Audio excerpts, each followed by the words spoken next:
Tribe, what's kicking? So we're going to talk about the settings on this Z900RS Cafe. Going to walk you guys through some things that I've done to this bike to make it a little bit more friendly to me. This might help you out as well if you are a fella coming from a sport bike centric mentality. What all I've done with this motorcycle to help it fit me a little bit better.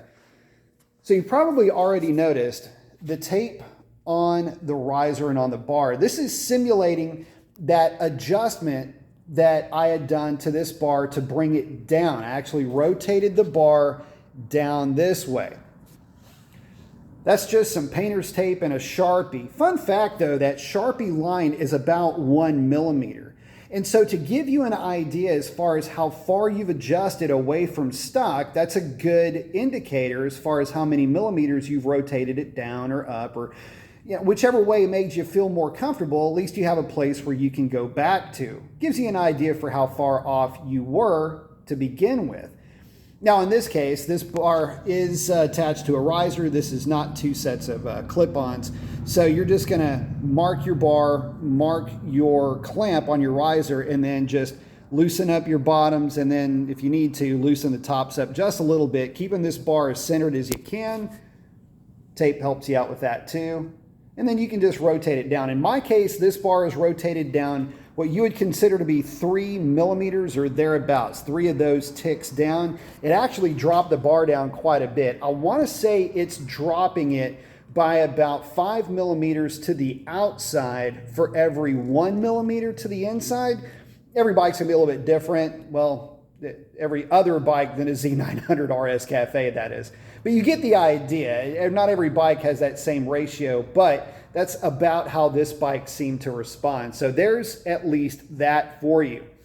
As far as the clutch lever, mine is set to 3. Brake lever set to 4. Just kind of an FYI. I'm typically a 2-finger clutch, and that seems to work out really well for me. This bike does have a Brock's full exhaust system and an Ivan's tune. Throttle response is incredibly crisp alone with those additions, but it's also got a G2 quick throttle. So that means it's got a really quick throttle response.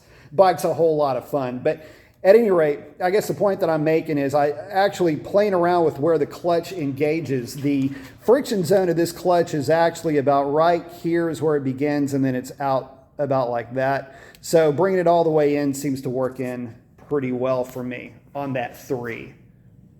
So let's also talk about one other setting that I think a lot of guys forget, and that is the shifter lever. I've actually adjusted this thing down about 5 millimeters or so. And initially it was sitting higher, and that was just really uncomfortable. Going through the gears on this bike, you really had to arc your foot up, depending on the type of shoes you're wearing. But even with big clunky shoes, it was pretty uncomfortable. So I did adjust it down. And to give you guys an idea, let me see if I can do this for you. If you see the brake lever, and where the brake lever sits is about the same as the shifter lever. In other words, they're at about the same angle and at about the same foot placement. Now to adjust that on this bike, just pull these back. That is a 12 millimeter, that's an 8 millimeter. But remember guys, this is a reverse thread. This is a standard. So righty-loosey, lefty-tighty here, righty-tighty, lefty-loosey back here. Also, keep in mind, you want to keep these as parallel or as straight as you can, if that's showing up in this video. You don't want one of these to be kicked over and the other one to be straight, or vice versa. You get the idea with that. But I adjusted mine down about 5, maybe even 6 millimeters from stock to get it to that position. Helped out quite a bit. All right, guys, so as far as suspension settings, rear shock, I've got the spring set to 190 millimeters, and that's measuring from the adjuster ring to where the spring seats on the shock itself. That 190 millimeters seems to work fairly well. I'm about 200 pounds with a helmet and a jacket on, and that setting will yield right at 40 total millimeters of sag with about 8 or 10 millimeters of just static sag. So 40 total, 30 if you want to do the other way and take out the static sag. And as far as total dampening, I've got this one set 1 full turn out from seated. That seems to be a pretty decent place to start for this bike at my weight. Up top, so this is where things get kind of tricky with this bike because the rear seems to be set fairly soft from the factory in terms of spring rate, but the front seems to be fairly firm. So I have these forks set at 2 3/4 turns out from seated. Stock is, I believe, 3. I've got them softened up just a little bit. Also, I've got rebound is 1 click more aggressive, and stock is the setting that I have for the compression. Seems to work fairly well for this bike. Now, I will say this though, guys, if the weather is cold, and it's been cold lately, with the fork oil being a bit more stiff, and same for the shock, it'll act like it's got a little bit more spring rate to it. In a little bit warmer weather, everything relaxes a little bit, or at least it seems to. And, you know, down here in Texas, we have, you know, some crazy weather, and so you get a chance. It depends on, you know, the afternoon, day to day. You can have a warm day and a cold day to sort that out. Normal day, like 70, 75 degrees, this setting seems to work really well for this bike. When it's a little bit colder, it can be a little bit stiff, but overall, it is just fine. For street riding, it is absolutely a-okay. For tire pressures, I think that I have basically locked in at about 40 PSI for the rear, 35 up front. I'll say this, I don't really like much less pressure in the rear, at least for the type of riding that I've been doing lately. You can tell I'm not really banging on this thing too hard. I'll get it over in the corners and I'll roll into the throttle pretty hard coming out, but I'm not ripping this bike, guys. This isn't, I mean, it handles really well and it's a lot of fun to ride, but I don't ride on the street like I'm riding on the track. I do kind of have a little bit of sense of responsibility.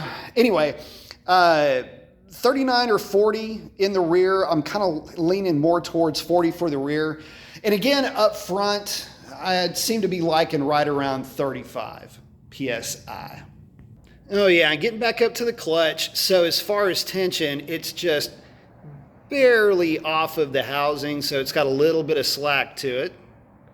This is pretty critical here, guys, though. Make sure that you are not over tightening or over adjusting your clutch cable. You can put premature wear on your clutch.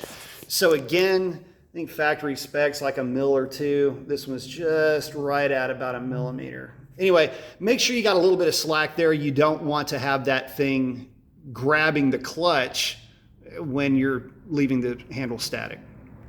As far as throttle goes, again, G2 quick throttle. It's got, this thing will focus, there we go. Just a little bit, about 1 millimeter or 2 of free play. Let me show you this from the throttle body's perspective. So guys, take a look at this cable while I'm doing this. The bottom cable is the cable for, to open the throttle body, and the top is actually to close it. Let me see if I can reach over and do this. And you'll see, if I go forward, I can actually get even more slack out of it, but that's how much that slack takes up going through the cable. And then you can see up top, that's me pushing it forward. It's just relaxing the whole assembly. So it doesn't look like there's any kind of slack looking at the throttle, but you can see down here, it's actually quite a bit. And yes, because I know this is driving some of y'all absolutely crazy. Paddock stand, kickstand etiquette employed.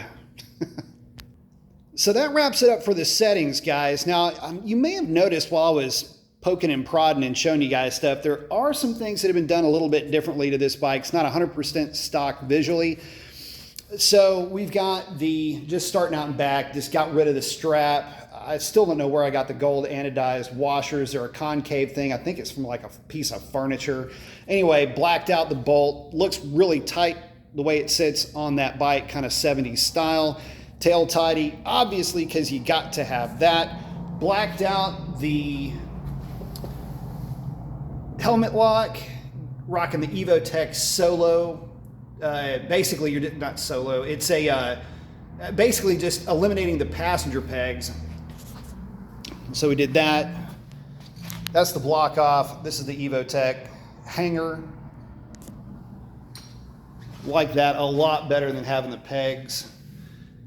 Got the anodized heel guards. Little blindsider. Bar and mirrors. I'm going to say this, guys. Probably the best investment on this bike that I've made. The Mickey Mouse style mirrors, nothing wrong with them, but these things are really good at just at a quick glance finding cars that are in that weird blind spot behind these bikes. So highly recommend those. Those are just the cheap ones off of Amazon. One of these wasn't exactly machined right, so I had to put some tape behind it, but these things aren't going anywhere, and they've held up just fine to about 130 miles an hour with no issues. Of course, rocking that Brock's full exhaust, Ivan's tune, took the separator out of the air box and has a K&N air filter. Bike absolutely rips with those mods. And then it's got an MRA tinted windscreen. This is the standard height windscreen. I didn't like the one with the lip, although functionally it's probably technically better. I just like the aesthetic of this, and it doesn't bother me a bit. Why tinted? God, just because I can't help myself. I'm finding that I really probably should get a radiator guard for this bike. If you've got one of these, I would suggest you get one. And if you do have one and you've got one of those guards, you're probably screaming at your phone or computer right now for me to get one. Oh yeah, and I got rid of the tie-down thing. I don't even know what you call that thing. The thing that breaks your kneecaps if you hit it the wrong way. Yeah, I got rid of those. That's just a little plastic button rivet. All right, guys, that pretty much sums it up. If you're trying to get your Z900RS Cafe ergoed out, hopefully this helped you. Post up your comments and let me know. That's a wrap. Catch you on the next one.